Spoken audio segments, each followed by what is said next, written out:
It was 10 a.m. on March 13th, 2011, as a mother and son checked out of the Kalahari Resort in Wisconsin. At the time, one watching this footage would likely think nothing of it. There's nothing that stands out, no indication that this would be the last time Timothy Pitson would ever be seen. 6-year-old Timothy Pitson of Illinois disappeared Friday. He was last seen leaving a Wisconsin Dells water park with his mother. It's a devastating case with many layers of darkness, and it's one that I've already covered on the channel. But it was this moment, the seemingly mundane clip of the two standing together at the hotel checkout line and then calmly exiting the building, that's left a haunting impression in my mind. Today we'll be focusing in on the videos and photographs captured before the unthinkable happens. These are the moments before a disappearance.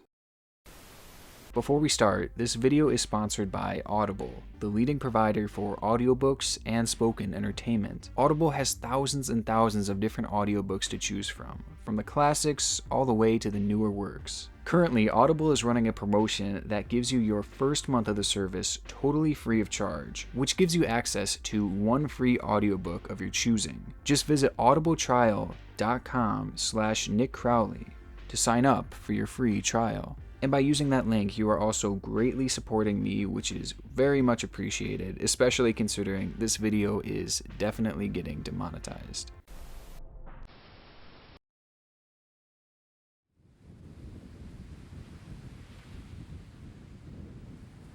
It's been said that a picture is worth 1,000 words, but sometimes 1,000 words just aren't enough. And for our first case, this is especially true. It was early December of 2019 when 56-year-old Adrian Meneveau was preparing for a trip with his mother, 83-year-old Felicity Loveday. Summer had just begun in Melbourne, and so, like many choose to do in the warmer months, the two decided to spend some time on the water. Adrian had owned a small fishing boat and had planned to stay on it for 3 days with his mother. Adrian had cared for Felicity for the whole 7 years prior, and getting her out of the house was likely something that could benefit her. And so the two boarded their boat in the town of Frankston and prepared to set sail on this new adventure. As Adrian prepped the boat, his sister Christina was there to see the two off. She did have some concerns about the trip, as she worried for her mother, but her mind was eased when Adrian promised her that he would keep in touch and send updates as the trip went on. To commemorate their weekend getaway, Christina snapped a picture of the two as they settled into the boat, seemingly prepared for their time at sea. This was the moment right before they disembarked on their trip. This was the moment before their disappearance. Christina would receive a text from Adrian 2 days later saying that the two were having a good time that didn't last long. We have new details tonight on the mystery disappearance of an elderly woman and her son, last seen on a small boat near Frankston. The next day, their boat was found 24 miles away from where they had launched, submerged underneath the water. Adrian and his mother were nowhere to be found, and only one of the life vests on board remained.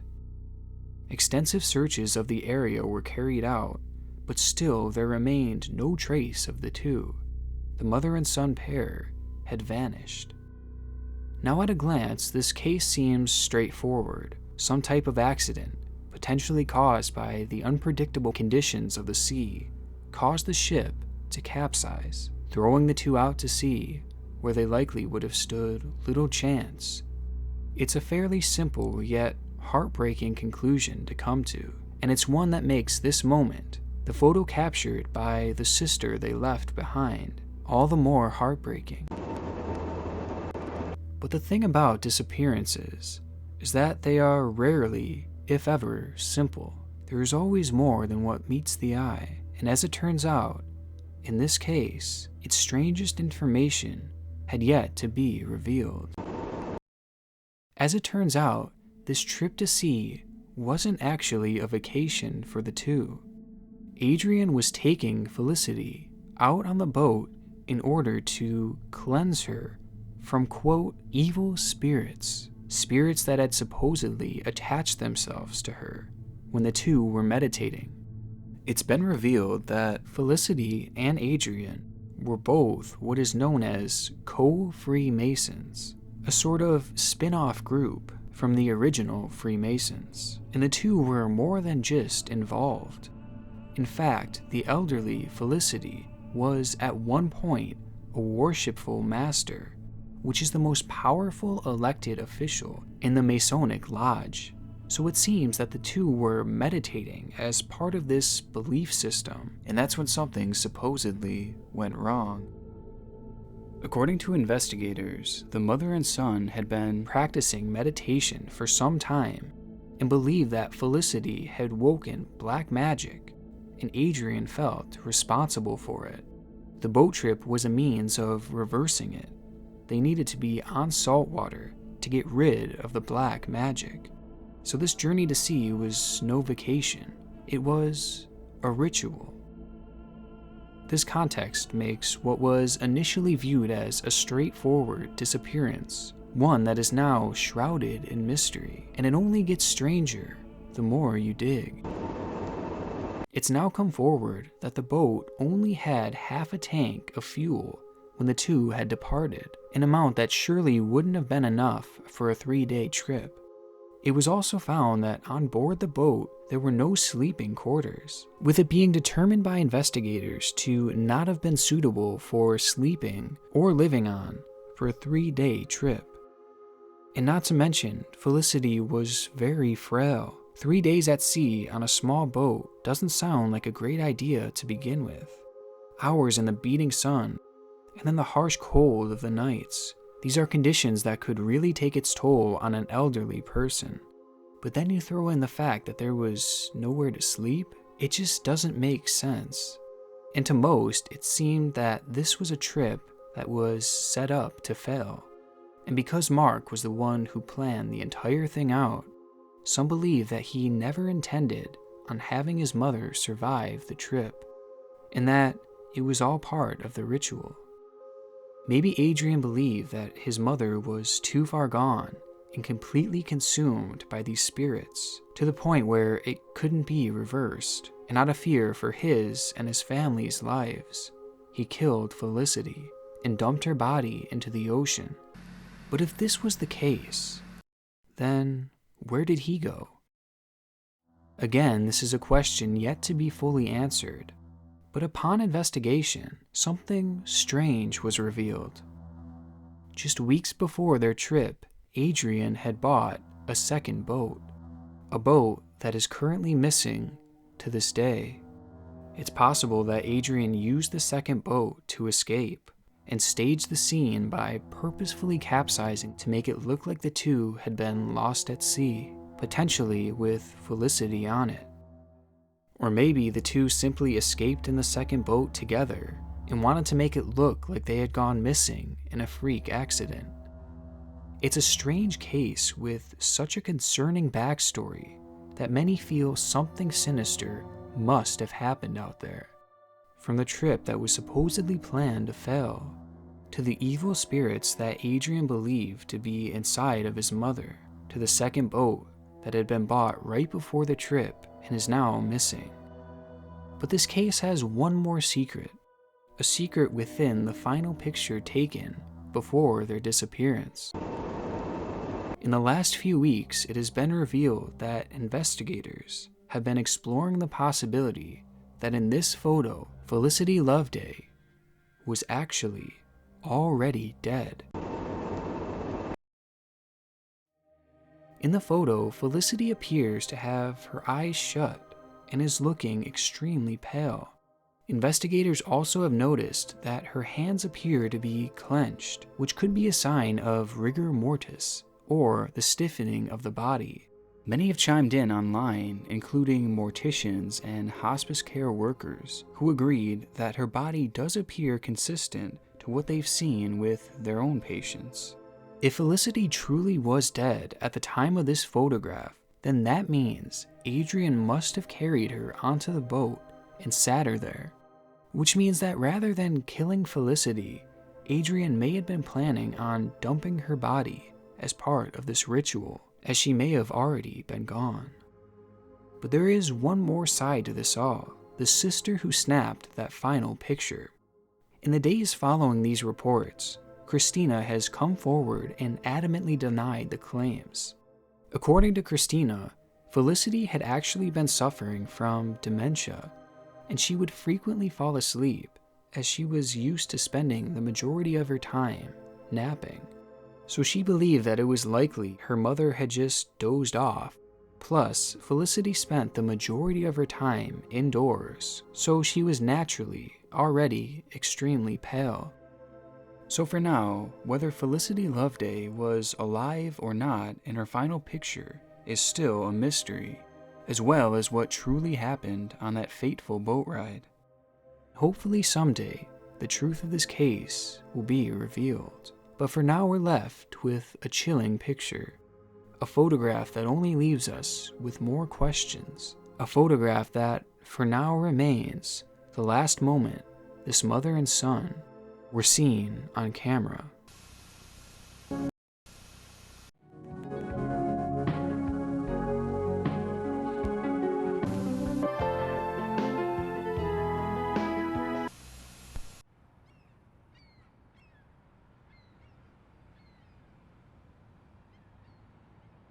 As evident from our first case, there are many ways to go missing at sea, some of which more shocking than others. I mean, after all, our oceans are unpredictable and powerful places. But most wouldn't expect to go missing on board a cruise ship. It was the night of March 23rd, 1998, on board Royal Caribbean's Rhapsody of the Sea, a top-of-the-line cruise ship at the time. On board, 23-year-old Amy Lynn Bradley was headed to visit the ship's dance club. Once there, she met up with members of the ship's band, Blue Orchid, after their performance, and had begun drinking with them. It was something that had struck Amy as odd throughout the first few days of the trip. The crew had acted so kindly to her. They were so attentive, almost to the point where it was beginning to get creepy. This is something that she even had mentioned in passing to her family in the days prior, as she was starting to feel uncomfortable. But that night, she seemed to be easing up and letting loose. Upon arriving at the club, Amy enjoyed a long night of dancing and drinking with the band members, and specifically with a man named Alistair Douglas, or as most called him, Yellow. That night, the two were seen having a good time together, spending the majority of the dance party by each other's side. These were moments that were briefly captured on camera by an employee filming a promotional shoot for the ship.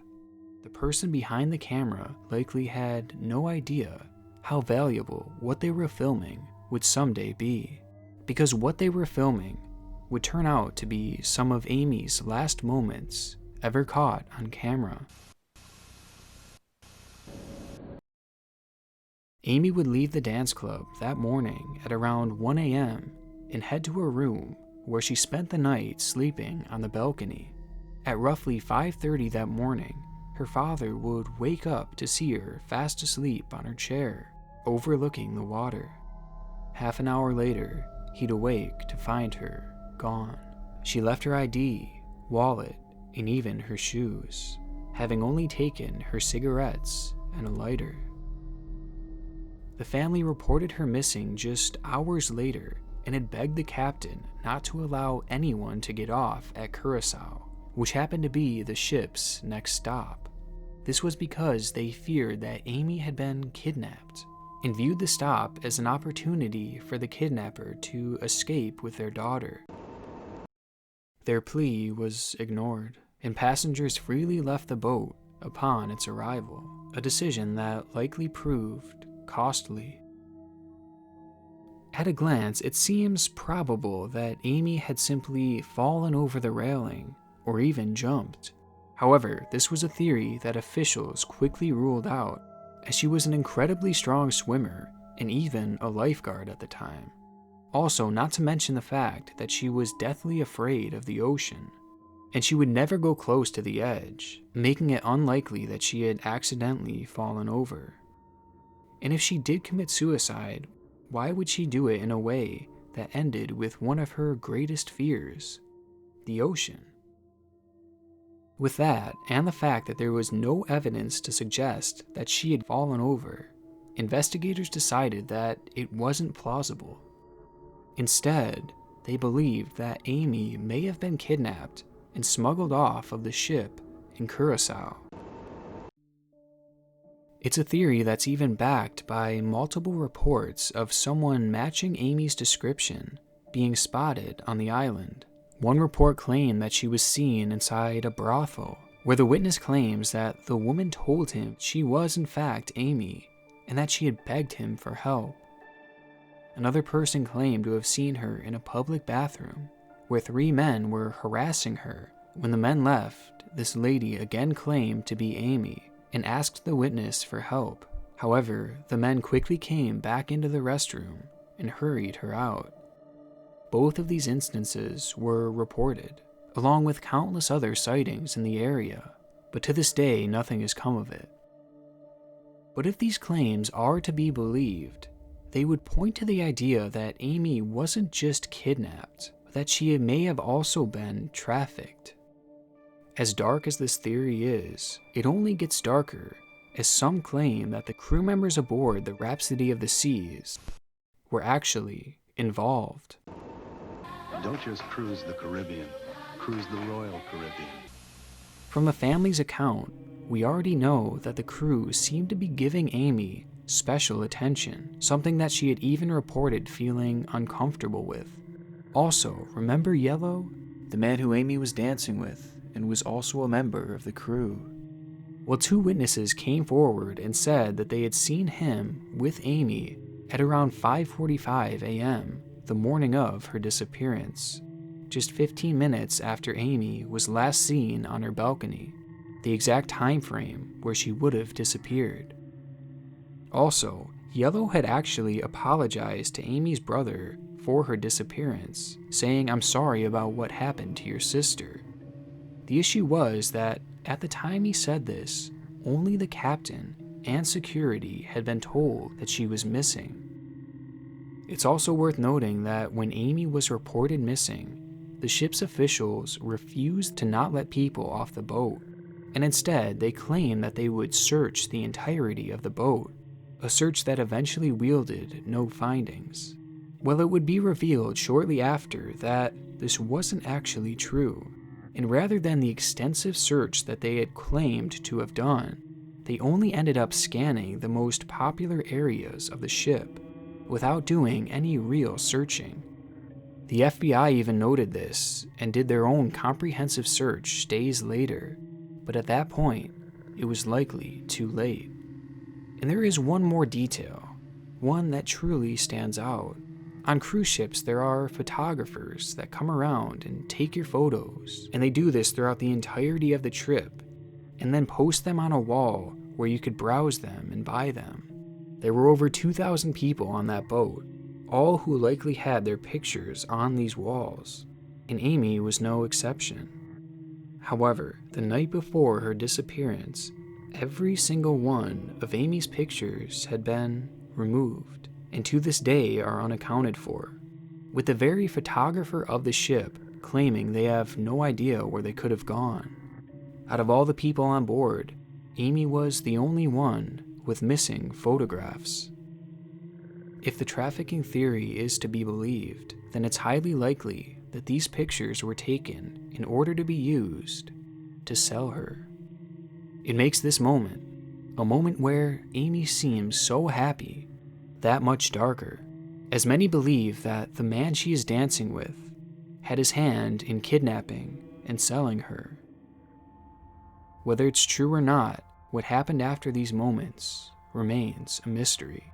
But as it turns out, this would not be the last time that Amy would be captured on camera, with the final chapter of this story proving to be its most devastating yet. In 2005, the parents of Amy received an email containing a photograph of a lady lying on a bed in lingerie, a lady that looked a whole lot like Amy. To make matters worse, the person who sent the photo in claimed that they had seen it on an escort site, thus adding more fuel to the already terrifying theory that Amy was in fact a victim of human trafficking. A theory that all began on the night of March 23rd in a cruise ship's dance club.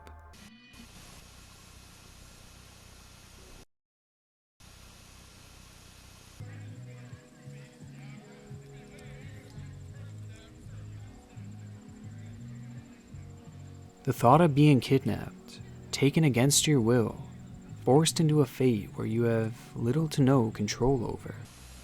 It's something that's always terrified me, and unlike Amy's case, there are many examples out there of kidnappings being caught on camera, the exact moment someone was taken, the exact moment before they disappear. Most notably, on November 12th, 2019, a doorbell camera captured what appears to have been the kidnapping of a girl in a residential neighborhood in LA.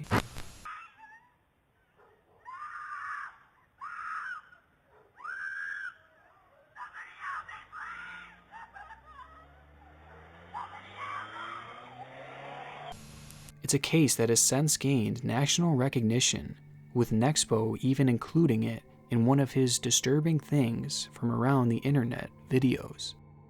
To this day, this clip remains unsolved, as authorities are still yet to determine who the girl screaming for help even was.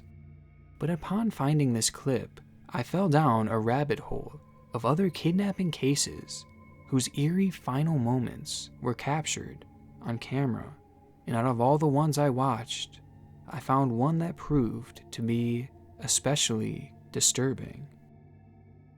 Life was anything but easy for the then 8-year-old Relish Rudd. By the start of 2014, she was living in a bed-bug-infested homeless shelter with her mother, a place that was considered by most to be barely livable. Throughout their time at the shelter, her mother, Shamika Young, had befriended a man named Khalil Tatum. He would frequently bring Relisha gifts and had been one of the few bright spots in the family's very dim life. Tatum was a janitor at the homeless shelter, and he was known to be a very generous man, especially when it came to the children in the shelters. But as time went on, Tatum's seemingly kind-hearted ways led Shamika to make a tragic mistake. She began to trust him. The trust grew to the point where Shamika ended up allowing Tatum to take her daughter out to different events. On one occasion, he'd even taken the 8-year-old girl to see Disney on Ice. It had gotten to the point that, according to Shamika's sister, Relisha was starting to spend entire weekends with Tatum. The situation was strange, given that Tatum was 50 years old at the time, but at first the arrangement seemed to be working out for Relisha. It's long since been reported that she hated staying at the homeless shelter, and that she had faced abuse and neglect from her own mother. And maybe Relisha would have been happy to just get out of the shelter for a few nights out of the week. But things were about to change. Eventually, one night, Shamika had trusted Tatum with taking Relisha to her grandmother's house to spend the night. Tatum agreed and left the shelter with the young girl. After that night, Tatum suddenly stopped showing up to the shelter, and there was no sign of 8-year-old Relisha. Her mother appeared unconcerned, however, assuming that Relisha was still at her grandmother's house. But as time went on, Relisha's school started to take notice of her absence and began questioning where the little girl had gone. And with their own investigation, they realized that Relisha had actually gone missing, and that she wasn't actually at her grandmother's house. Relisha had officially disappeared, and a suspect behind her disappearance wasn't hard to find. Security tape would soon be released that showed Relisha and Tatum walking inside of a hotel days after Tatum had taken her. The tape shows Tatum opening the door to their room and the two stepping in.